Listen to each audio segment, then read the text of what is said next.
তবে চীন ইতিমধ্যে 5G অবকাঠামোতে অনেক এগিয়ে রয়েছে এবং আগামী দশকে এটি বিশ্বব্যাপী টেলিকম নেটওয়ার্কের গুরুত্বপূর্ণ অংশ হয়ে উঠতে পারে। এই পরিস্থিতি বিশ্ব রাজনীতির ওপর দীর্ঘমেয়াদী প্রভাব ফেলবে।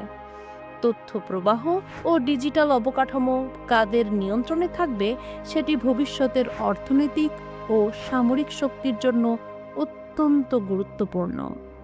বিশেষজ্ঞরা মনে করেন 5G প্রযুক্তির নেতৃত্ব যে দেশ দখল করবে, সেটি ভবিষ্যতের কৃত্রিম বুদ্ধিমত্তা, স্বয়ংক্রিয় প্রযুক্তি এবং ডিজিটাল নিরাপত্তার ক্ষেত্রে আধিপত্য বিস্তার করবে।